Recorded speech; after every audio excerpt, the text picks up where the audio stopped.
नमस्कार साथियों, प्लूटो हिंदी के इस ऑनलाइन मंच पर आपका स्वागत है। हम रीतिकाल के कवि बिहारी के दोहों की व्याख्या पढ़ रहे थे। पिछली कक्षा में हमने प्रारंभिक 10 दोहों की व्याख्या पढ़ ली थी तथा उससे संबंधित जितने भी काव्य संवेदना और काव्य शिल्प पर जितने भी प्रश्न बनते हैं या संभावना है उनके बारे में भी हमने चर्चा कर ली थी। आज हम 11 से लेकर 15 तक के जो दोहे हैं, 11 से लेकर 25 तक इन सभी दोहों की चर्चा करेंगे तथा देखेंगे कि कौन कौन से प्रश्न परीक्षा की दृष्टि से हमारे लिए महत्वपूर्ण हो सकते हैं। पहला दोहा देखते हैं। निकी दई आनाकनी फीकी परी गुहारी। निकी दई आनाकनी फीकी परी गुहारी।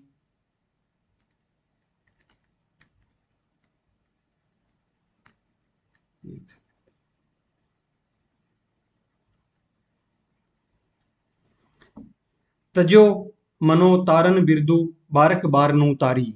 ठीक है, इसका क्या शब्दों का अर्थ देख लेते हैं पहले तो। ठीक है, निकी अर्थात अच्छी, ये क्या है, व्यंग्यात्मक रूप में अच्छी शब्द है ये। ठीक है, दही अर्थात दी।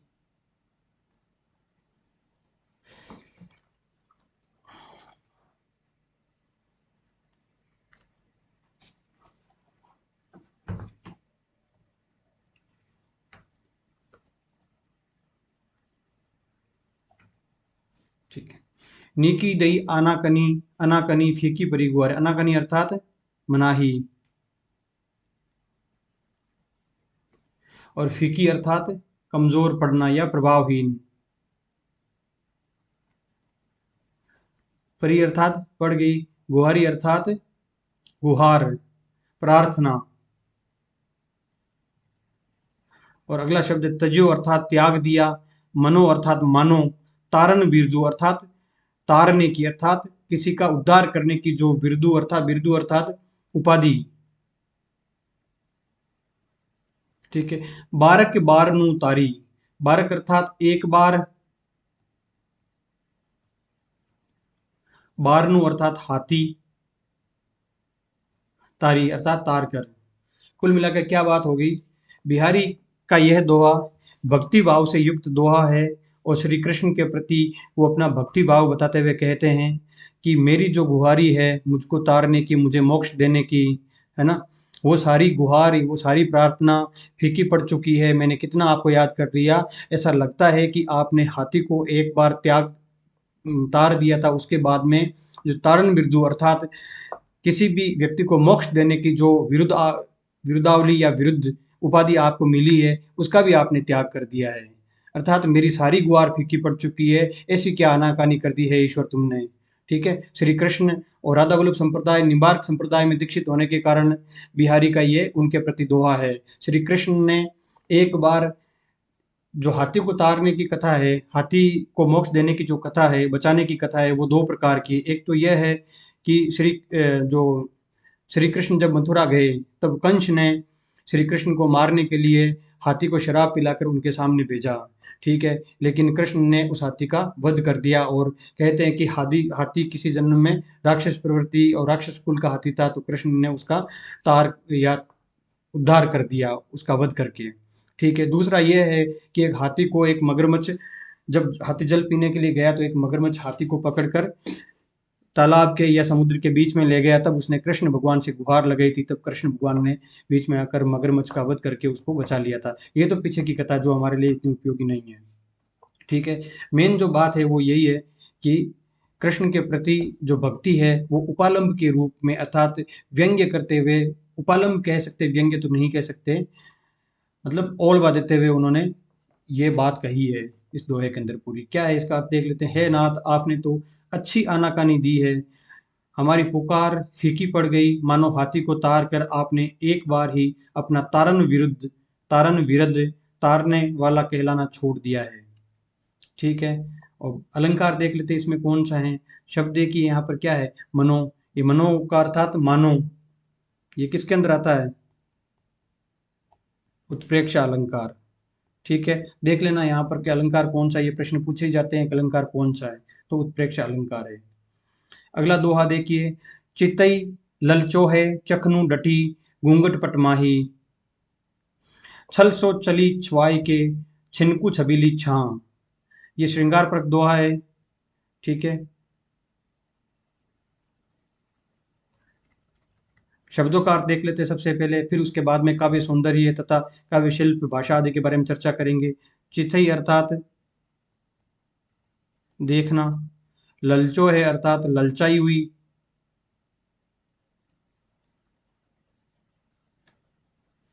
ललचा ही नहीं कह सकते इसको, ललचाई नजरों से। चखनू अर्थात आंखों से।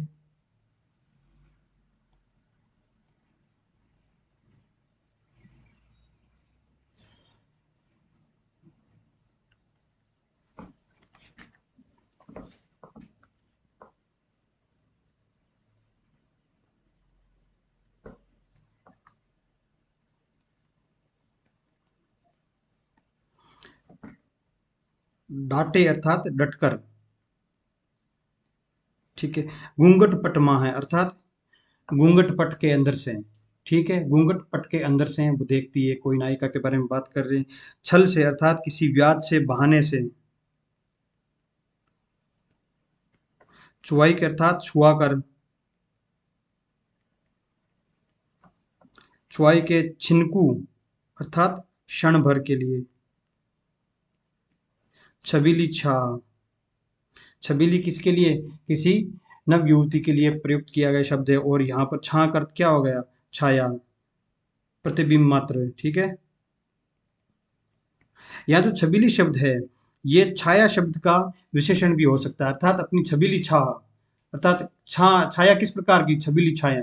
अगर कोई औरत छबीली प्रकार की तो उसकी छाया भी छबीली प्रकार की हो जाएगी। ठीक है, ये यहाँ पर बिहारी कहना चाहते हैं। ये तो इनके हो गए शब्दार्थ है, जितने भी ये जो पूरा दोहा है इसके शब्दार्थ हो गए।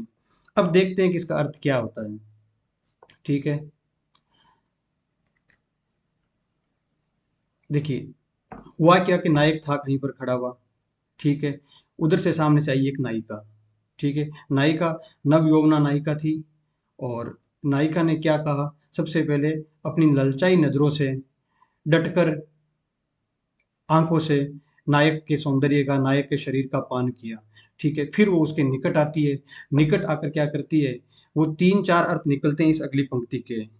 ठीक है, पहला तो होता है कि नायक कहता है केवल अपनी छाया भर मुझे छुआ के चली गई, और अब नायक के मन में क्या हो गया, पूर्ण स्पर्श का सुख प्राप्त करने की आकांक्षा जाग उठी है। एक तो अर्थ ये हो गया नायक ये चाहता है। दूसरा ये कह दिया कि उसने मुझे, मेरी अपने शरीर की छबीली छाओं को मुझसे छुआ के भाग गई। ठीक है, चली गई, शर्म आ गई नायिका को। ठीक है, एक अन्य अर्थ भी और निकलता है। वो अर्थ है कि नायिका ने ये सोचा कि मैं शरीर से तो स्पर्श नहीं कर सकती, क्योंकि लोगों के सामने खड़ी हूँ, बाहर बाजार में खड़ी थी नायिका। ठीक है, तो उसने क्या किया कि चलो और कुछ नहीं तो अपनी छाया ही इसको छुआ देती हूँ। एक अर्थ ये निकल जाता और उसका, और एक अन्य अर्थ जो अंतिम अर्थ भी निकल सकता है यहाँ पर, वो यह है कि सारा कुछ पहले वाले सिस्टम सेम है। चितई ललचो है, चपनू डांटे, घूंघट पटमाए, अर्थात बाजार में सामने आती है और उसको देखती है, ललचाई नजरों से देखती है, और फिर क्योंकि वो ना शरीर से छू सकती है, ना उससे बात कर सकती है, शर्म के मारे, लज्जा के मारे, तो उसने क्या किया, उसने यही सोचा कि इसको प्रणाम कर देती हूँ। लेकिन क्यों स्पर्श करके प्रणाम नहीं कर सकती, तो उसने क्या किया, जो नायक के चरण है उससे अपनी छाया को छुआ दिया, और कह दिया कि मेरा प्रणाम है स्वामी, स्वीकार करो। और फिर वो चली गई। और इन सारी स्थितियों में नायक क्या हो गया, नायिका के ऊपर रीझ गया, और रीझने के कारण अब क्या चाहता है वो, अब वह शरीर का पूर्ण स्पर्श चाहता है नायिका के। ठीक है, तो ये दूसरे दोहे का ये अर्थ हो जाता है पूरा। और फिर देखते हैं यहाँ पर अलंकार कौन से हैं। छिनुक छबीली, ये शब्द क्या हो गया, छेकानुप्रास हो गया यहाँ पर। अनुप्रास का एक प्रकार हो गया छेकानुप्रास। छबीली छाया जो शब्द है, छाह का विशेषण भी है।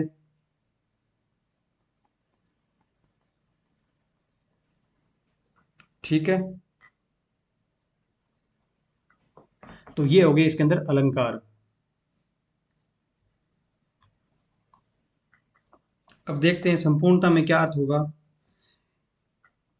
कहा जा रहा है कि घूंघट के पट में से पहले तो उसने डटकर, स्थिरता पूर्वक, आंखों से आंखें भली भांति मिलाकर मुझे ललचाते हुए चक्षुओं से देखा, और फिर किसी व्याज से वह छबीली मुझको अपनी छाया क्षण मात्र छुआकर छुआती हुई चली जाती है।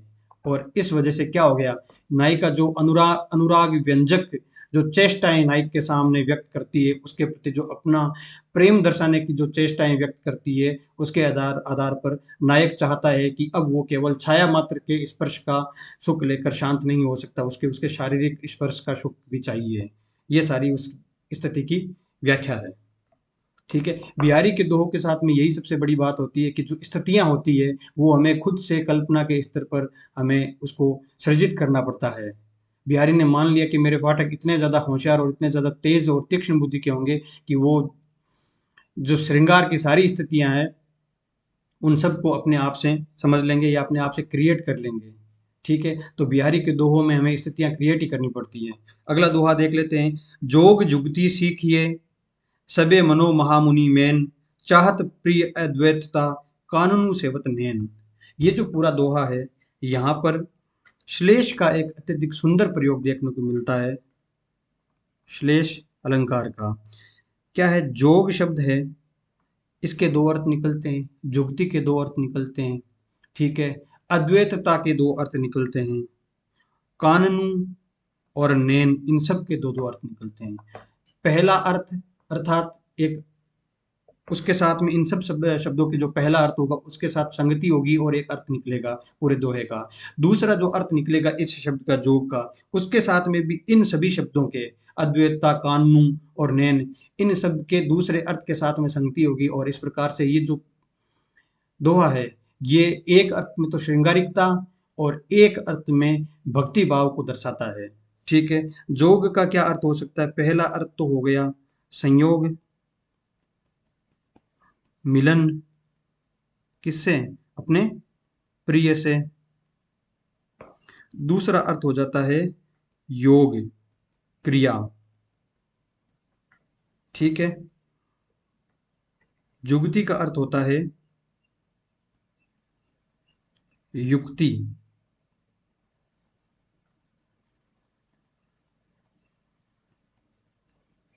ठीक है, से किए सबे मनो अर्थात मानो,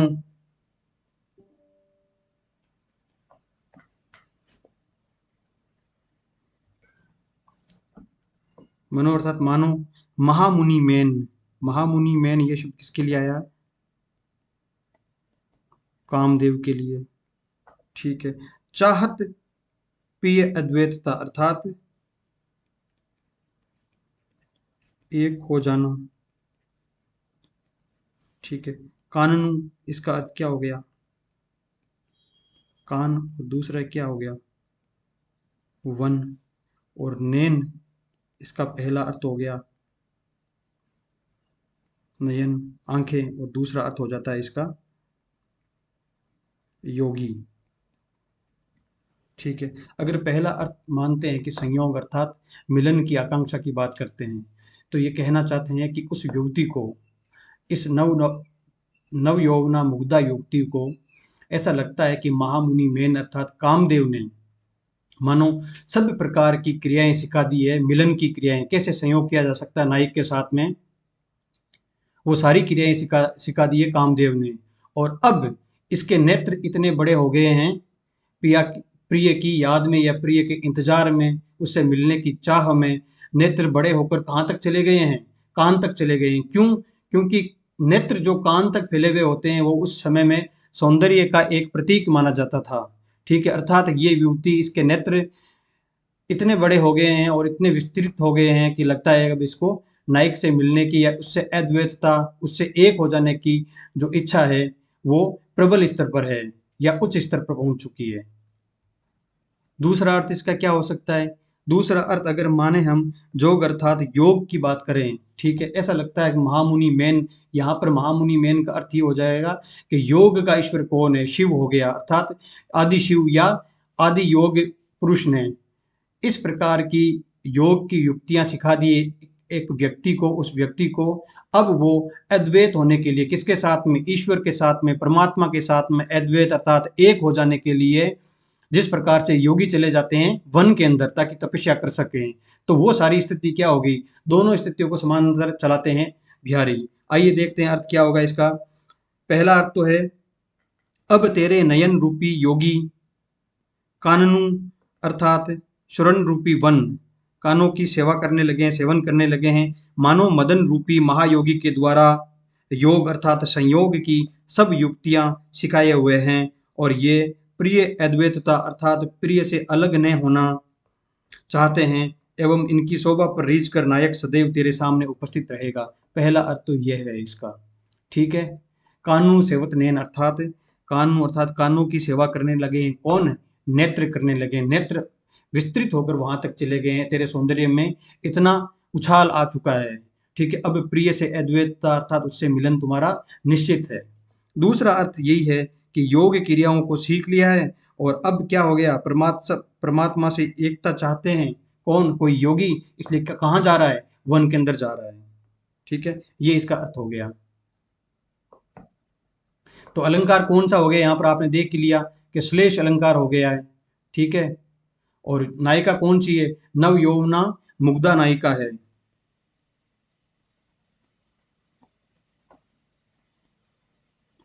यह कथन सखी का नायिका से है।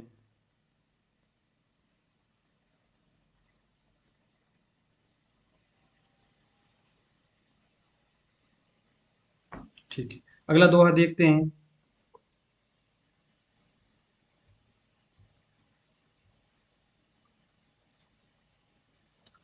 खरी पात्री कान की कौन बाहु बानी, आक कली ने रली करे, अली अली जिए जानी। पात्री अर्थात पतली। ठीक है। बहुत अधिक। खरी का अर्थात कान का अर्थात कान हो ही गया। कौन बहाऊ बानी, बहाऊ का अर्थात हो गया बहाने वाली या नष्ट करने वाली। बानी अर्थात आदत। आक कली ने रली करे।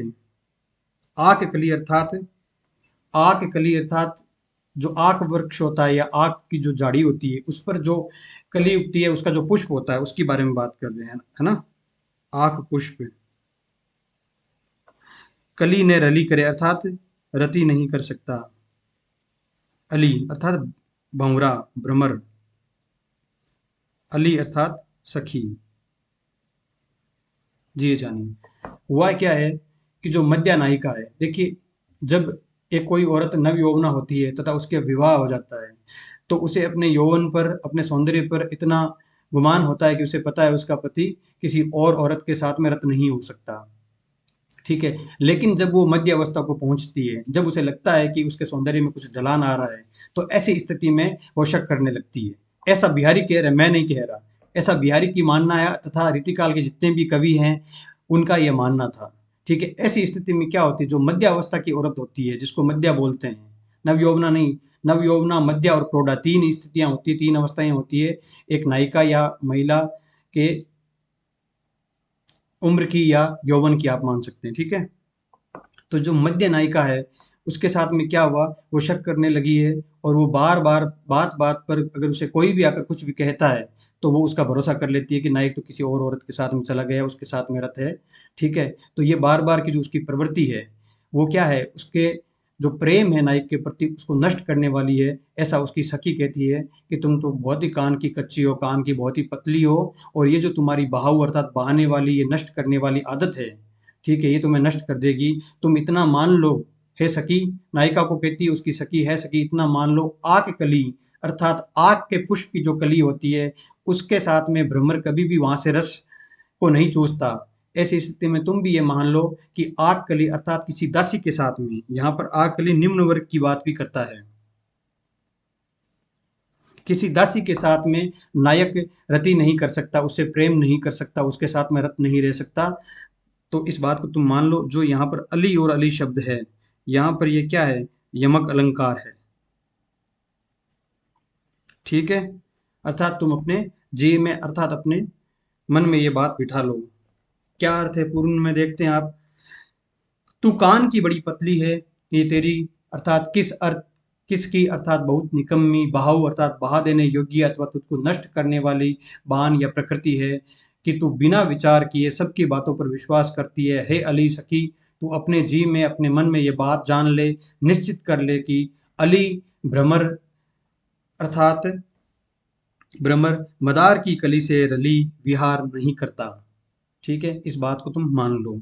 ये कह रही है नायिका की सखी नायिका से। अगला देखते हैं। प्रिय बिछुरन को दुसूह दुखु हर्षु जात प्योसार दुर्योधन लो देखियति त्यजत प्राण इहि बार।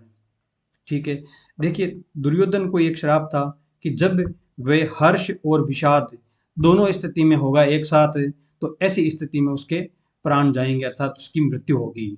ठीक है, तो उस बात को, उस स्थिति को उन्होंने काव्य में बिहारी ने प्रयोग करते हुए लिखा है कि एक मध्य नायिका। कौन सी नायिका? मध्य नायिका। अब प्रश्न ये भी है कि यहाँ पर हम कैसे निर्धारित करें कि मध्य नायिका है या प्रौढ़ा नायिका है या नव यौवना या मुग्धा नायिका है? तो ये हमें खुद अंदाजे से ही लगाना पड़ेगा कि मध्य है, प्रौढ़ा है या नव यौवना है। कारण क्या है कि स्थिति को देखकर अर्थात अर्थ क्या निकल सकता है। यहाँ पर बिहारी ये कहना चाहते हैं कि अगर कोई नव यौवना या नई नई विवाहित स्त्री जब अपने पीहर के लिए जाने के लिए, उसे ले जाने के लिए कोई आता है, तो वो खुशी खुशी जाती है, क्योंकि उसको नहर के जो लोग हैं जिनके साथ में वो बचपन से पैदा होने के बाद से रही है, तो उसको अत्यधिक खुशी होती है उनसे मिलकर। ठीक है, तो वो बहुत शीघ्रता से वहाँ जाना चाहती है और खुशी खुशी जाना चाहती है। ठीक है, लेकिन जब वो मध्य अवस्था को पहुंच जाती है, क्योंकि उसको अपने पति के साथ में, नायक के साथ में रहते हुए कई वर्ष बीत चुके होते हैं, तो ऐसी स्थिति में वो, उसकी भी उसे आदत पड़ जाती है उस नायक की। लेकिन उसे क्या है, साथ में अपनी नहर के लोगों से मिलने की भी आकांक्षा होती है, वो खुशी भी होती है। तो एक तरफ से क्या हो गया, नहर में अपने रिश्तेदारों से मिलने की खुशी और दूसरा नायक से बिछड़ने का दुख। तो क्या होगी, हर्ष और विषाद की एक साथ में स्थिति हो गई यहाँ पर। तो नायिका को अब ये लगता है कि इस बार मेरे प्राण जाकर रहेंगे। ये सारी स्थिति है यहाँ पर। इसका अर्थ ये है, पिय बिछुरन अर्थात पिय से बिछड़ने का, दुसु है दुखु अर्थात दुष्कर दुख, हर्षु जात प्योसार, लेकिन हर्ष है कि वो पीहर की तरफ जा रहे हैं। प्योसार का अर्थ हो गया नेहर। ठीक है, दुर्योधन अर्थात दुर्योधन लो देखियति तजत प्राण इहि बार, लगता है कि इस बार प्राण जाकर रहेंगे। ठीक है,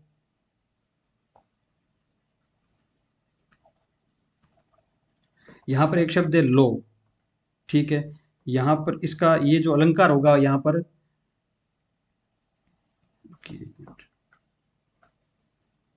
उपमा अलंकार है यहाँ पर। दुर्योधन लो देखियत तजत प्राण इहि बार।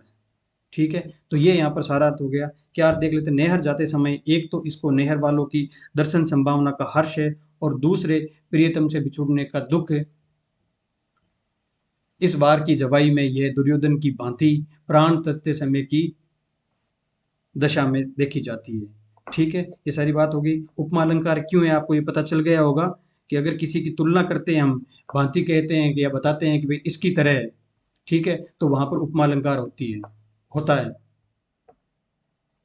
अगला देखिए, जीने पट में जुलमुली जलकति ओप अपार, जलकति होना चाहिए यहाँ पर शायद, है ना, जलकति ओप अपार, सुर तरु की मनु सिंधु में लस्ती सपल्लव डार। जीने पट का अर्थ समझ गए होंगे आप, अर्थात जीना वस्त्र।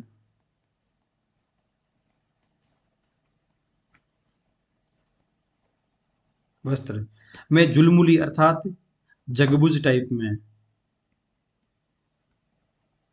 ठीक है, अर्थात कभी दिखाई देती है, कभी छिप जाता है।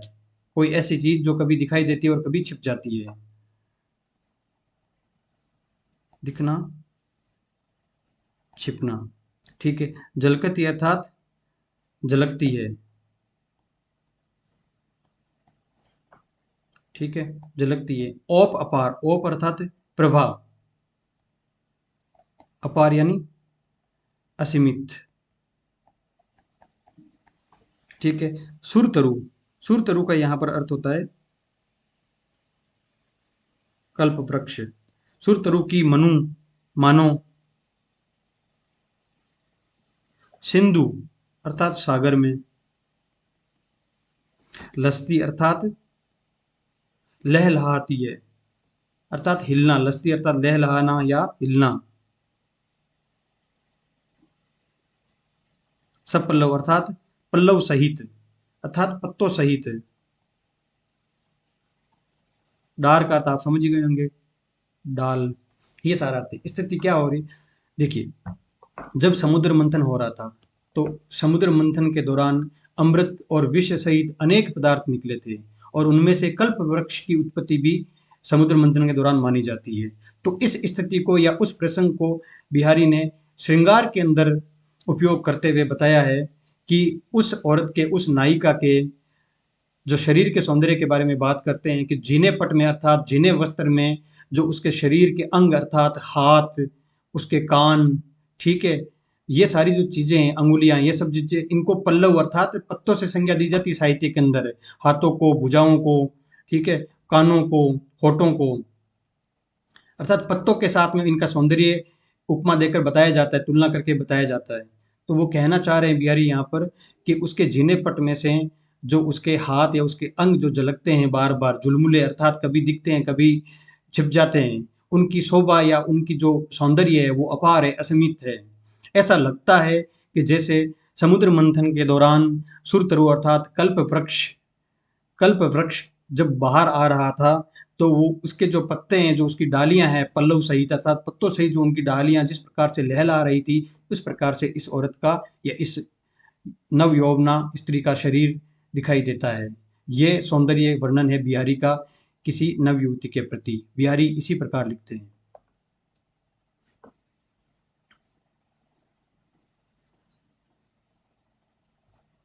एक अंतिम बात यहाँ पर वो आप याद कर लीजिए कि नायिका का प्रकार कैसा है। यहाँ पर अगर कोई पूछे नायिका का प्रकार, ठीक है, तो नायिका को यहाँ पर बिहारी ने, ये तो कन्फर्म बात है कि भाई किसी नव यौवना मुग्धा नायिका की बात कर रहे हैं, नव यौवना नायिका की बात करते हैं, लेकिन नव यौवना नायिका के अनेक प्रकार है। तो ये कौन सा प्रकार है? ये है वासक सज्जा नायिका।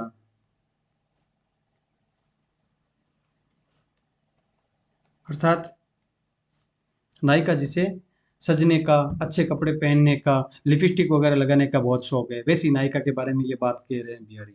ठीक है, अगला दोहा देखते हैं। आह इसकी जुलमुली अर्थात जुलमुलाते हुई अपार ओप जीने पट में से ऐसी झलकती है मानो कल्प वृक्ष की पल्लव सहित डार समुद्र में विलास कर रही हो अर्थात लहलहा रही हो। ठीक है,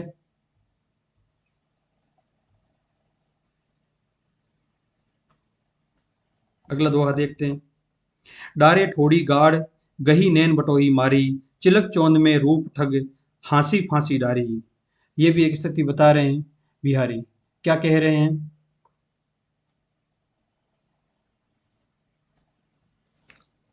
चिलक चौंद अर्थात चमक चौंद, ठीक है,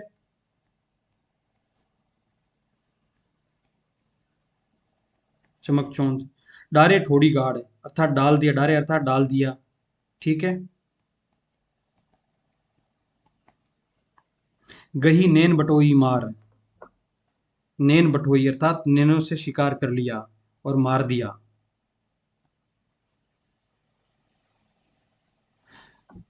नायिका कहीं पर खड़ी थी और नायक ने उसकी तरफ देखा। उसके शरीर को देखते देखते, उसके चेहरे को देखते देखते, किसके? नायिका के चेहरे को देखते देखते नायक की नज़र उसकी ठोड़ी पर गई। ठोड़ी पर गई और ठोड़ी का जो गड्ढा गड्ढा देखा उसने, उस पर नायक मूर्छित हो गया बुरी तरीके से। क्या कह रहा है नायक? सौंदर्य रूपी ठग ने चिलक रूपी चौंद में नयन रूपी पथिकों को घेर कर हंसी रूपी फांसी डालकर मार कर ठोड़ी के गड्ढे में गाड़ दिया और वे बेचारे वहीं पड़े हैं। सारा अर्थ तो ये होता है इसका। ठीक है, हमें जो मेन चीज़ है वो याद रखनी है आपको कि चिलक चौंद में कौन सा अलंकार है? यहाँ पर छेकानुप्रास अलंकार है। रूप ठग, हाँसी फांसी, तो यह जो हाँसी फांसी और रूप ठग है ना, ये जो शब्द है यहाँ पर रूपक अलंकार है। रूपक अलंकार होता है, और जहां पर रूपक अलंकार होता है वहां पर क्या होता है? विशेषण भी होता है। तो फांसी का विशेषण क्या हो गया? फांसी। और ठग का विशेषण क्या हो गया? रूप। तो अर्थ तो इसका कोई विशेष है नहीं, जिसके बारे में ज़्यादा चर्चा की जाए। और ये जो अलंकार वगैरह है इनके बारे में हमने देख लिया क्या क्या अलंकार होंगे। ठीक है, अगला देखते हैं 18 नंबर। कीने हु कोरिक जतन अब कही काडे कोनू, बो मन मोहन रूपू मिली पानी में को लोनू। ये स्थिति ऐसी है कि देखिए, अगर एक नायिका किसी नायक के साथ में विवाहित है और वो अपने पति के ऊपर मोहित है, तो यहाँ पर कोई लज्जा का विषय नहीं है और कोई ये नहीं कहेगा उसको कि भाई तुम उस आदमी से या उस नायक से अपना मन हटाओ। लेकिन अगर कोई ऐसी नायिका है, ठीक है, जो किसी अन्य पुरुष पर आकर्षित है अपने पति के अलावा या अपने नायक के अलावा, तो ऐसी स्थिति में वो उसके लिए लज्जा की बात हो सकती है, शर्म की बात हो सकती है। तब उसकी सखी उसको कहती है कि तुम इस तरीके से उसके सामने मत देखो, उसके प्रेम में मत पड़ो, नहीं तो तुम्हारी बुरी गत होगी या तुम्हारा भद्दा लगेगा, तुम्हारे समाज में नाम खराब होगा। ऐसी स्थिति कहती है ना, सखी कहती है। तब वो जो नायिका है वो प्रत्युत्तर में ये कहती है कि कितना ही यतन कर लो, कितना ही प्रयत्न कर लो, करोड़ों प्रयत्न कर लो, कोटि यतन कर लो, लेकिन अब नहीं हो सकता।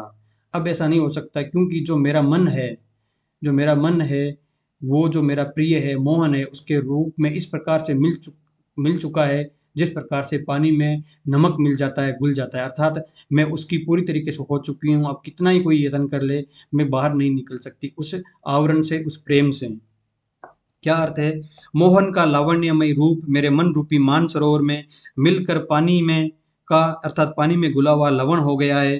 अब तू कह तो सही कि कोटिक यत्न करने पर भी उसको उसमें से कौन निकाल सकता है? उसको उसमें से कौन निकाल सकता है? अर्थात अब उसमें कोई बदलाव नहीं आ सकता।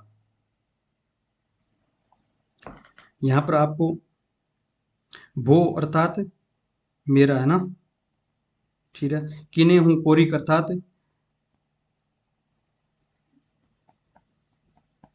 कोटिक अर्थात कितने ही, कोटिक जतन अर्थात यत्न।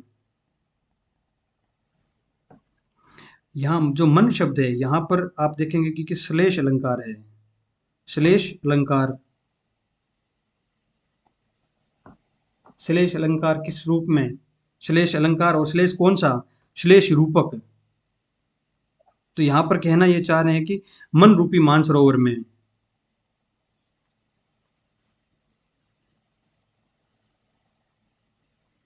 अर्थात मन रूपी मानसरोवर में मेरा जो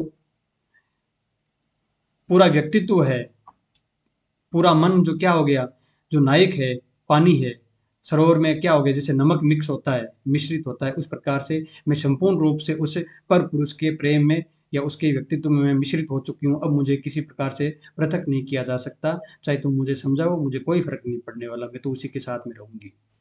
ठीक है, अगला देखते हैं। लग्यो सुमनु हवे है सपलू, लग्यो सुमनु हवे है सपलू, आतप रोसु निवारी, बारी बारी आपनी सींची सुहृदता बारी। ठीक है, एक बार फिर पढ़ लेते हैं। लग्यो सुमनु हवे है सपलू, आतप रोसु निवारी, बारी बारी आपनी सींची सुहृदता बारी। ठीक है, ये दोहा बिहारी का है। इसमें मुख्य बात यही है कि श्लेष का जो प्रयोग किया गया है वो अत्यधिक सुंदर तरीके से किया गया है और किस प्रकार से किया गया इसके बारे में हम चर्चा करते हैं। स्थिति ऐसी है कि पहले क्या होता था, रीतिकाल के अंदर एक नायक या मुख्यतः नायक राजा ही होता था। ठीक है, तो नायक क्या करता था, एक से अधिक स्त्रियों के साथ में विवाह करता था या उसके एक से अधिक स्त्रियों के साथ में प्रेम संबंध होते थे। ऐसी स्थिति में क्या होता था, क्योंकि हर एक नायिका के पास में उसको जाना जरूरी था, उनको संतुष्ट करना जरूरी था कि भाई मैं तुमसे भी प्रेम करता हूँ। तो ऐसी स्थिति में क्योंकि अगर किसी एक स्त्री के पास में अगर अधिक वक्त बिताता तो दूसरी नाराज हो सकती थी, दुखी हो सकती थी। तो वो क्या करता था, सबको बराबर समय देने के लिए उनकी पारी बांध लेता था कि भाई इस बार तुम्हारे पास में आऊंगा, इस बार तुम्हारे पास में आऊंगा। इसको बारी भी कह सकते हैं, पारी भी कह सकते हैं, अर्थात समय निश्चित कर लेता था कि इस समय तुम्हारे पास में आऊंगा। ठीक है, तो अब हुआ क्या है कि एक नायिका है जिसके पास में नायक के आने का समय हो गया है, लेकिन वो कुछ देर हो गई उसको, अर्थात कहीं उलझ गया या किसी और ने ज़्यादा समय के लिए रोक लिया कि नहीं थोड़ी देर बाद में चला जाना, क्या है। ठीक है, तो वो जो नायिका है जिसकी बारी आने वाली थी कि भाई अब आज नायक मेरे पास में आएगा और हम प्रेम करेंगे, रति करेंगे, तो ऐसी स्थिति में नायक देर होने के कारण उसके मन में एक रोष उत्पन्न होता है, वो मान करती है, अर्थात गुस्सा करती है और अपना मन बहलाने के लिए किसी बगीचे में या किसी पार्क में चली जाती है, ठीक है। और पार्क में वहां पर क्या है कि अन्य जो उसकी बहिरंगिनी सखियां हैं, देखो सखियां दो प्रकार की होती है, एक तो होती है अतरंगिनी और एक होती है बहिरंगिनी। अर्थात अतरंगिनी जो सखी होती है उसके साथ में तो हर बात साझा की जा सकती है, लेकिन बहिरंगिनी के साथ में हर बात साझा नहीं की जा सकती, ठीक है। तो बहिरंगिनी के साथ में दिखावे के संबंध होते हैं। तो जो उसकी अतरंगिनी सखी है वो उसको कुछ समझाने का प्रयास करती है, और उस पार्क में उसकी बहिरंगिनी सखियां, उसकी सेविकाएं और जो उस बगीचे का माली है वो भी खड़ा है। तो उस जो अतरंगिनी सखी है उसको कुछ इस तरीके से उसको बात बतानी है, कहनी है, उसको उसके जो मन में रोष आया उसको शांत करना है। तो वो क्या कहेगी, किस प्रकार से कहेगी, और इस दोहे में वही बात कही गई है। ये जो सारी स्थिति है ये भी हमें अपने आप से कल्पना करनी पड़ेगी। बिहारी नहीं बताते कि ये कल्पना आप करो, बिहारी ने तो लिख दिया है, कल्पना अपने आप करनी है, ठीक है। तो क्या कहते हैं, सुमनु अर्थात पुष्प,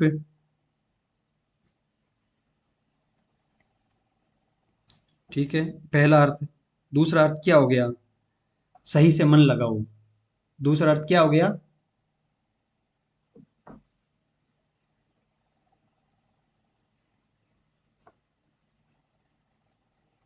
मन लगाओ, ठीक है। सफलू अर्थात सफल होना, सफल अर्थात सफल या प्रतिफल।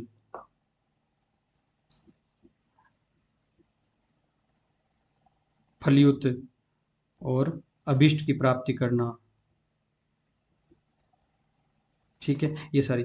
आतपरोसु अर्थात इसका क्या अर्थ हो गया, दुख देने वाला, ठीक है। और धूप का रोष, ये अर्थ हो गया। निवारण अर्थात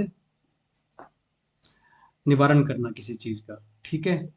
अब ये अर्थ हो गया बारी, इसका अर्थ हो गया माली, ठीक है। एक अर्थ बारी का क्या हो गया, माली, और दूसरा क्या हो गया, बालिका, ठीक है। एक तो अर्थ ये हो गया। दूसरा जो बारी शब्द है इसका क्या अर्थ हो गया, पारी किसकी, नायक के आने की।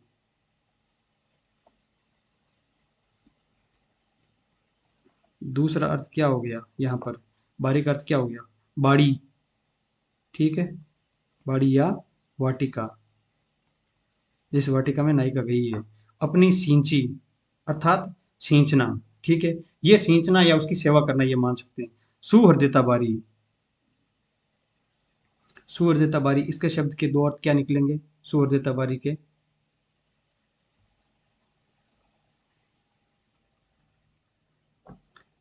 जो सुहृदयता शब्द है पहले तो इसके अर्थ देखते हैं। एक तो होता है मैत्री और एक होता है सानुकूल, ठीक है। और ये जो बारी शब्द है फिर से यहाँ पर आया हुआ है, इसके भी दो अर्थ हो गए, क्या हो गए, वाक या वाणी, और दूसरा अर्थ हो गया इसका जल। ये सारी स्थिति है, आपको ध्यान में रखनी है।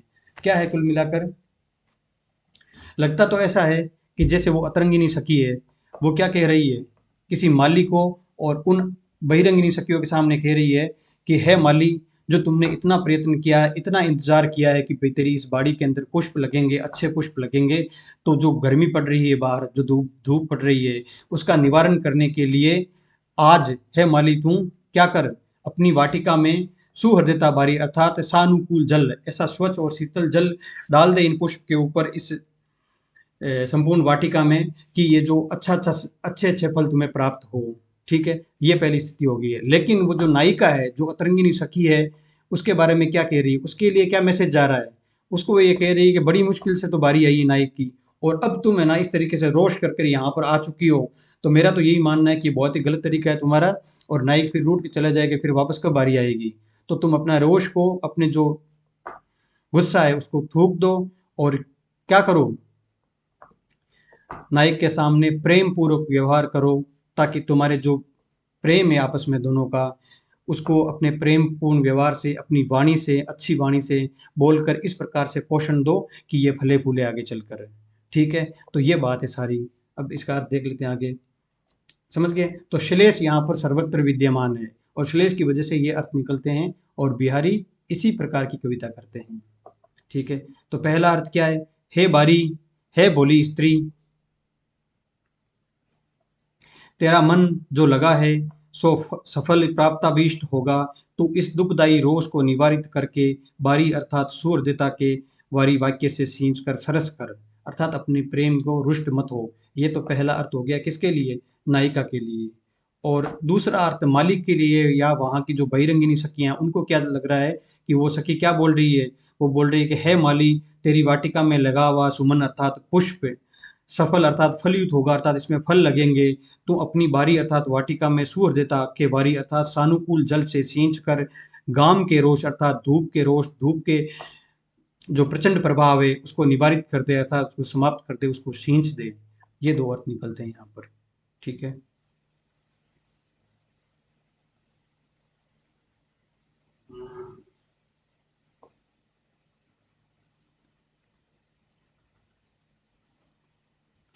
अगला दोहा देखते हैं 20 नंबर।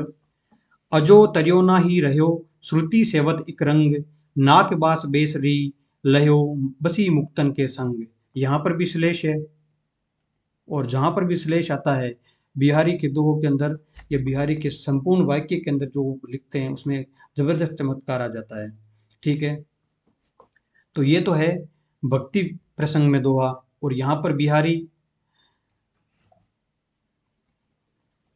सत्संग का लाभ या उसकी उपयोगिता बताने बताने का प्रयास करते हैं इस दोहे के माध्यम से। क्या कह रहे हैं? अजो अर्थात अभी तक। अजो का अर्थ क्या हो गया? अभी तक या अब तक। अब तक। तर्योना अर्थात अधोवर्ती। तर्योना जो शब्द है इसके अनेक अर्थ निकलते हैं। पहला तो क्या हो गया? अधोवर्ती। दूसरा अर्थ होता है तरा नहीं। ठीक है, ये तीसरा अर्थ हो गया। तीसरा अर्थ क्या हो जाता है इसका?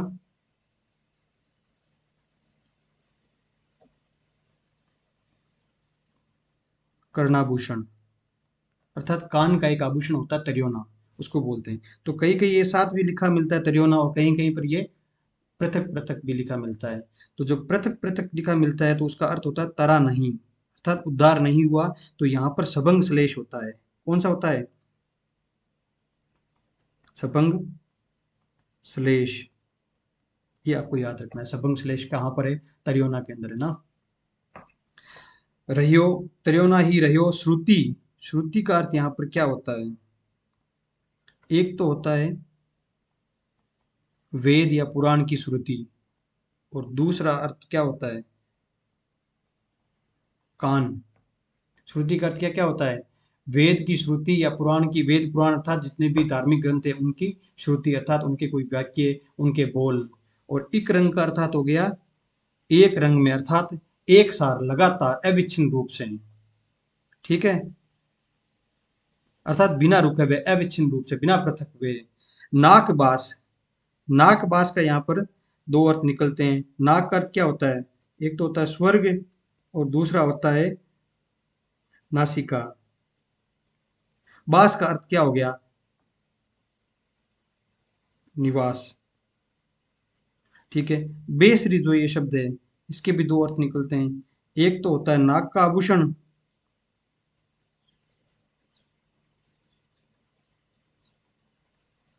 ठीक है, और दूसरा होता है अदम प्राणी। दूसरा क्या होता है? अदम प्राणी,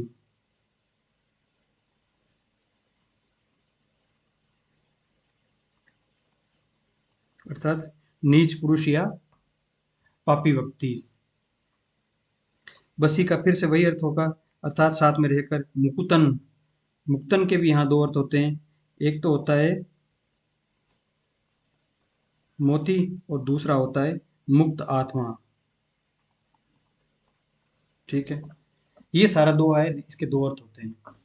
बिहारी ये कहना चाहते हैं कि जो कान का आभूषण है, ठीक है, कान का आभूषण है वो अधोवर्ती ही रह गया, क्योंकि वो कान में पहना जा रहा है। जो कर्ण आभूषण है तरियोना अर्थात अधोवर्ती रह गया, लगातार वो कान की सेवा करते हुए भी वो वहां अधोवर्ती ही रह गए, क्योंकि नाक की तुलना में कान की पार्श्व स्थिति होने के कारण इसको इतना मुख्य स्थान प्राप्त नहीं होता है। ठीक है, तो क्या हो गया, तरियोना क्या रह गया, अभी तक अधोवर्ती स्थिति में रह गया और वहीं पर रह गया वो।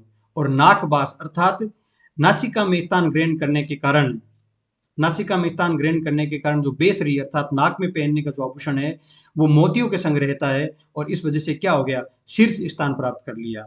ठीक है, पहला अर्थ तो ये सीधा सीधा हो गया, लेकिन इसके अर्थ और भी हैं। क्या अर्थ है उसके और अर्थ, वो देखते हैं। आज तक तरियोना अर्थात एक ही ढंग का कानों का सेवन करता हुआ अधोवर्ती अर्थात अमुक स्थान स्थित तरियोना ही रहा।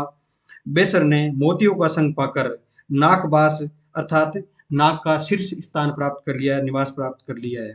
ठीक है, पहला अर्थ तो ये होता है सीधा सीधा। दूसरा अर्थ क्या होता है कि यहाँ पर लेते हैं श्रुति का अर्थ वेद अर्थात अविच्छिन्न रूप से श्रुति अर्थात वेद का सेवन करता हुआ मनुष्य आज तक भी तरियोना अर्थात अधोवर्ती ही बना हुआ है, और बेसरी अर्थात महाअधम प्राणी भी मुक्तों अर्थात जीवन मुक्त अर्थात अच्छे सज्जनों या सज्जनों के संग बसकर नाकबास अर्थात स्वर्ग निवास प्राप्त कर लिया है।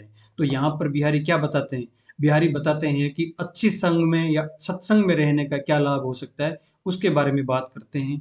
और यहाँ पर हमने देख लिया कि यहाँ पर श्लेष अलंकार हर जगह उपस्थित है, और मुख्यतः तरियोना जो शब्द है, तरियोना वो शब्द सबंग श्लेष भी है। ठीक है,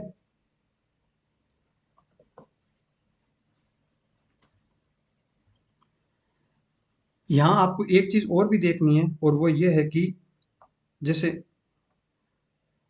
नाकबास ये शब्द हो गया, और श्रुति जो शब्द हो गया, विशेषतः नाकबास इस शब्द के अंदर है ना, कई बार पूछ लिया जाता है कि शब्द शक्ति कौन सी है। ठीक है, शब्द शक्ति कौन सी है, तो आपको याद रखना है लक्षणा शब्द शक्ति है। ठीक है, लक्षणा शब्द शक्ति है। और लक्षणा शब्द शक्ति में क्या होता है, मुहावरे में लगभग हर मुहावरे के अंदर लक्षणा शब्द शक्ति होती है। ठीक है, तो इसी प्रकार की कोई बात जिसके इंग्लिश में हम कह सकते हैं मुहावरा या सईंग कहते हैं, अर्थात कोई एक बहुत लंबे समय से कोई एक रूढ़ी चली आ रही है, तो उसके अंदर क्या होता है, लक्षणा शब्द शक्ति होती है। तो नाकबास अर्थात शीर्ष स्थिति को भी दर्शाता है, अर्थात मुख्य स्थिति को भी दर्शाता है ना। इस आधार पर लक्षणा शब्द शक्ति के आधार पर हमने ये अर्थ किया है बिहारी के इस दोहे का। तो आपको लक्षणा शब्द शक्ति याद रखना है, और ये जितने भी इसके अर्थ है वो तो आप याद रख ही लोगे। ठीक है, अगला पढ़ते हैं। जम करी मुँह तर हरि पर्यो, इहि दर हरि चित लाऊ, विषय तृषा तृषा परिहरि अजो नरिहरि नरहरि के गुण गाऊ। जम करी मुँह तर हरि पर्यो, इहि दर हरि चित लाऊ, विषय तृषा परिहरि अजो नरहरि के गुण गाऊ। ये भक्ति भाव का दोहा है बिहारी का। बिहारी ये कहते हैं कि एक मनुष्य जो विषय वासना में अभी भी फंसा हुआ है, ठीक है, विषय वासना में फंसा हुआ है, और इस प्रकार से वो क्या हो गया, जम करी अर्थात यम रूपी हाथी, यम रूपी हाथी के मुंह के आगे पड़ा हुआ है। ठीक है, और इसके बावजूद भी क्या हो रहा है, अपने हृदय में अपने चित्त में ईश्वर का, भगवान का ध्यान नहीं लेके आ रहा है। ठीक है, तो उसको ये कहते हैं बिहारी कि विषय तृषा को छोड़ दो, और अभी भी समय है कि नर हरि के गुण गाओ अर्थात ईश्वर के गुण गाओ, तो तुम इस सांसारिक जो विषय वासना है, जो पीड़ा है, जो आवागमन का चक्र है, इससे मुक्त हो जाओगे। यहाँ पर जो नरहरि शब्द है इसके दो अर्थ भी निकलते हैं, और वो पहला तो ईश्वर हो ही गया, ठीक है, और दूसरा नरहरि क्या थे, इनके बिहारी के गुरु थे, बिहारी के गुरु थे। ऐसी स्थिति में ये भी माना जा सकता है कि बिहारी अपने गुरु का गुणगान कर रहे हैं कि उनकी वजह से मैंने भी क्या कर दिया, कि विषय तृषा छोड़ दी, तृष्णा छोड़ दी, इस वजह से मुझे भी स्वर्ग या मोक्ष प्राप्त हो जाएगा। ये सारी बात बिहारी यहाँ पर कहना चाहते हैं। जो भी शब्द है उनका अर्थ तो आपको पता चल ही गया होगा कि जम का अर्थात यम होता है, करी का अर्थात हाथी होता है। ठीक है, मुंह है हो गया तरहरी अर्थात उसके नीचे हाथी के मुंह के नीचे इही अब दर हरि अर्थात धर लो हरि को चित्त में। ठीक है, धर लो हरि को चित्त में, इस प्रकार से कविता का अर्थ निकाला जाता है। विषय त्रसा परिहरि अर्थात इसको परिहार कर दो, त्याग दो इनको, और नर हरि के गुण गाओ तो तुम्हें भी मोक्ष मिल जाएगा। ठीक है, ये बिहारी का दोहा है, भक्ति भाव है इसके अंदर। तो आगे देखते हैं अगला दोहा क्या है।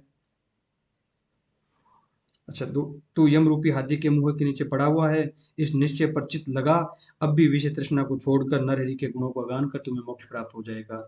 अगला दोहा क्या है। इस दोहे के अंदर देखिए, जब ये पढ़ते हैं पूरा दोहा, तो जैसा आभास आता है और जैसा व्याख्याकारों ने, विशेषतः जगन्नाथ दास रत्नाकर ने जो इसकी व्याख्या की है, वो ये कही है कि एक खंडिता नायिका। खंडिता नायिका किसको कहते हैं? खंडिता नायिका वह होती है जिस जिसका पति किसी और स्त्री के साथ में रत है, या किसी और स्त्री के साथ में रहता है, और कभी कभी उसके घर लौट कर आता है, तो उसे खंडिता नायिका कहते हैं। ठीक है, तो ये खंडिता नायिका का कथन है। कैसा कथन है कि सुबह सुबह उसका पति उसके घर आ रहा है किसी और स्त्री के साथ में रहकर, और उसकी हालत कैसी है देखिए पति की, और क्या उस स्त्री के ऊपर बीत रही होगी। तो ऐसी स्त्री उस पति की उस हालत को देखकर और अपने भाग्य पर व्यंग्य करते हुए ये बात बोलती है, पलनू पीक अर्थात पलकों पर पान की पीक। ठीक है, अंजनू अधर, और होठों पर उसने लगा रखा है काजल। ठीक है, और धरे महावरु भाल। महावरु क्या होता है? एक लाल रंग का पैरों में लगाने का पदार्थ होता है। आप नेट पर सर्च करके देखना, वो एक फिल्म है ना देवदास, उसके अंदर वो पारो या पार्वती लगा के रखती है ऐश्वर्या राय, पैर नीचे से लाल लाल, वो होता है महावरु। तो पैरों पर लगाने की चीज है वो, क्या होगी? भाल, अर्थात उसके सर पर लगा रखी है उसके पति ने। और आजू मिले और तुम ऐसी स्थिति में मिले हो, सु भली करी भले बने हो लाल, कि वाह यार ठीक बने हुए हो तुम तो। ठीक है, ये उस औरत के जो खंडिता नायिका है, उसके मन का, उसकी मन की पीड़ा को दर्शाने वाला एक व्यंग्यात्मक दोहा है बिहारी का। ठीक है, तो क्या करें, सारी विपरीत स्थिति को बता रही है यहाँ पर कि भाई वो किस प्रकार से उसका पति उसके सामने आया है और उसके मन पर क्या बीत रही होगी, ये सारी बात है। ठीक है, तो ये आप पढ़ लेना, स्क्रीनशॉट में दिख ही रहा होगा आपको पीडीएफ में, वैसे भी ये पीडीएफ के रूप में मिल जाएगी आपको सारी चीजें। ठीक है, अगला दुआ देखते हैं। लाज गर्भ आलस उमंग, उमंग है यहाँ पर, उमंग भरे नैन मुस्कात, राती रमी रति देती कही ओरे प्रभा प्रभात।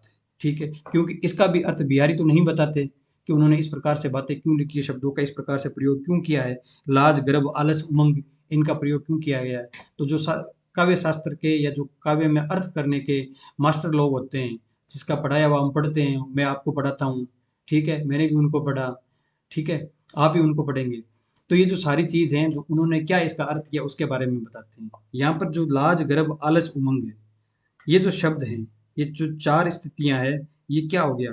ये विपरीत भाव है। ठीक है, तो गर्भ, लाज और आलस समान भाव को दर्शाते हैं, तथा गर्भ और उमंग इसके विपरीत भाव को दर्शाते हैं। ठीक है, तो ऐसी स्थिति में क्या हो गया कि ये भाव निकल के आता है कि एक विपरीत स्थिति है।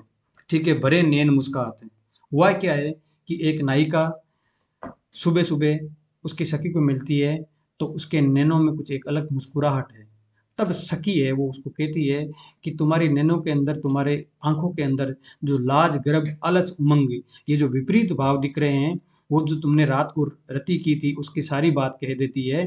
ठीक है, उसकी सारी, उसकी जो शोभा, उसकी प्रभा जितनी भी है उस सब को बता रही है ये तुम्हारी जो आंखें हैं, आंखों में जो तुम्हारे ये भाव है लाज गर्भ आलस और उमंग के, वो बता रहे हैं कि तुमने रात को पति के साथ में विपरीत रति की थी। ये सारी बात यहाँ पर कही जा रही है। ठीक है, तो लाज गर्भ आलस और उमंग से भरे हुए तेरे नेत्र मुस्कुराते हैं, जिससे तेरी कुछ और ही प्रकार की बनी हुई शोभा रात्रि की रमी हुई रति के प्रकार को प्रातःकाल कह देती है, तेरा विपरीत रति का करना प्रकट किए देती है। ये सारी बात कह रही है यहाँ पर। ठीक है,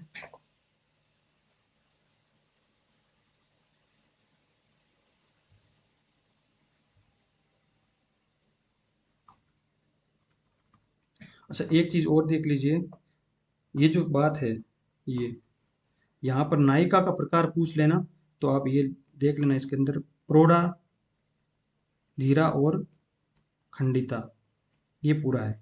प्रोढ़ा, धीरा और खंडिता, अर्थात धीरा कैसे, जो धीरज रखने वाली, ये मान लो, ठीक है। तो अपने पति को इस प्रकार से देख कर भी केवल व्यंग्य करती है तो वो धीरा हो गई, और कर भी कह सकती थी उस समय के अंदर कोई भी नायिका, ठीक है। प्रोढ़ा अर्थात जिसका यौवन ढल चुका है, तो यौवन ढल चुका है तब वो और नहीं बोल सकती, क्योंकि वो और ज़्यादा असुरक्षित हो गई अपने पति को लेकर।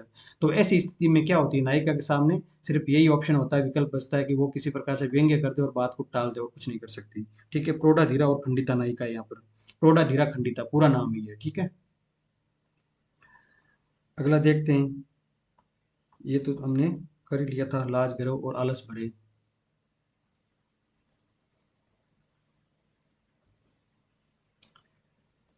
अगला दोहा देखिए। पति रति की बतिया कही, सखी लखी मुस्काई, के सबे टला टली, अली चली सुख पाई, ठीक है। अब एक स्थिति की कल्पना कीजिए आप, कि एक नायक और नायिका रंग महल में बैठे हैं और उनके आसपास में सखियां बैठी है। जो होता क्या था तब पुराने समय में, रीति काल के अंदर या भक्ति काल के अंदर भी, कि मनोरंजन के साधन क्या होते नहीं थे, टीवी वगैरह तो होते नहीं थे उस टाइम।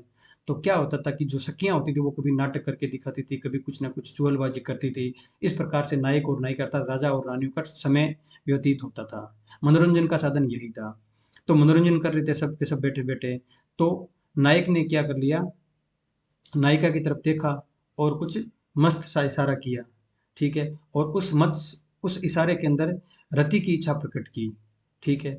और जैसे ही रति की इच्छा प्रकट की, नायिका उस इशारे को समझ गई कि भाई हाँ, ये क्या चाहता है, ठीक है। तो उस इशारे को समझकर उसने अपनी सखी की तरफ देखा, और सखी की तरफ देखा तो सखी भी समझ गई कि इन दोनों की मंशा क्या है, ठीक है। दोनों रति करना चाहते हैं। तो ऐसी स्थिति में सखी मुस्कुराई, और सखी मुस्कुराई और फिर वो अन्य सखियों के सामने देखने लगी, और सारी जो जितनी भी सखियां थी वो सब समझ गई कि क्या चल रहा है, सब कुछ सीन क्या चल रहा है, ठीक है। तब उन सखियों को यही उचित लगा, उस टाइम होता भी ये था, अगर वो नहीं करती ऐसा, बहाने नहीं बना के उठकर नहीं जाती तो नौकरी से हटा दिया जाता। तो वो क्या करने, आपस में टलाटली करने लगी, अर्थात कोई ना कोई बहाना बना के और वहां से उठ के जाने लगी, ताकि जो उसकी जो मेन नायिका है, मुख्य नायिका सखी है, वो उस रति सुख को प्राप्त कर सकें, ठीक है। ये सारा अर्थ हो गया। पति रति की बतिया कही, सखी लकी मुस्काई, के सबे टला टली, अली चली सुख पाई। पति ने रति की बातें कही, बातों में रति की इच्छा प्रकट की, जिसको सुनकर नायिका ने मुस्कुराकर अपनी मुख्य सखी को देखा। यह देख सब सखियां सुख पाकर टलाटली अर्थात अनेक प्रकार के व्याज करके वहां से चली अर्थात हटने लगी। ये हो गया सारा इसका अर्थ। इस दोहे को पढ़िए, और ये दोहा कई बार परीक्षा में पूछा जाता है, ठीक है। किस संदर्भ में, कि ये पूछा जा सकता है कि सबंग यमक,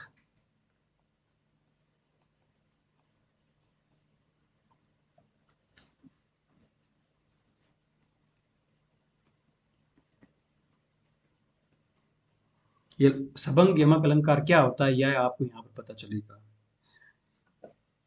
राधा को ये लगता है कि कृष्ण किसी और औरत के साथ में रत हो गया है, अर्थात नायिका को लगता है कि नायक किसी और औरत से मोहित हो गया है, किसी और औरत के प्रेम में पड़ गया है, ठीक है। और इस वजह से राधा ने क्या कर लिया, या नायिका ने मान कर लिया, अर्थात रूठ गई है। तो उसकी सखी उसको कुछ कहती है, ताकि उसका रूठना, उसका मान दूर हो सके। क्या कहती है कि हे सखी, तो पर वारो उर्वशी, अर्थात जो तुम्हारा नायक है तुम पर उर्वशी को भी वार देता है, अर्थात उस जो सौंदर्य अप्सरा है उसको तुम पर वार रहा है। सुनी राधे की सुजान, सुनो राधे की सुजान। अब ये जो कथन है, ये सखी का भी हो सकता है, और नायक का भी नायिका के प्रति हो सकता है, कृष्ण का राधा के प्रति हो सकता है, ठीक है। ये तीनों स्थितियां आपको याद रखनी है। तू मोहन के अर्थात कृष्ण के उर्वशी, अर्थात तुम तो उसके हृदय में बसी हो, कृष्ण के हृदय में बसी हो। है उर्वशी समान, हवे उर्वशी समान, अर्थात पूरी स्थिति क्या होगी, ये पूछा जाता है प्रश्न कई बार। उर्वशी, उर्वशी और उर्वशी, इनका अर्थ क्या होगा, पहले दूसरे और तीसरे का क्रम पूछा जाता है। तो पहला का तो हो गया अप्सरा, अर्थात इतनी सुंदर स्थिति स्त्री। कृष्ण कह रहे हैं कि क्या परेशान हो रही हो, क्या दुखी हो रही हो कि मैं किसी और औरत के साथ में रत हो गया। मैं तो तुम पर उर्वशी को, अर्थात जो इंद्र की अप्सरा है, सौंदर्य की प्रतिमूर्ति है, उसको भी तुम्हारे ऊपर वार दूं, अर्थात तुम्हारे ऊपर निसार कर दूं। हे मेरी राधिका, तू मोहन के अर्थात तू तो मेरे, अर्थात कृष्ण के उर्वशी, उर्ग अर्थात हृदय में बसी,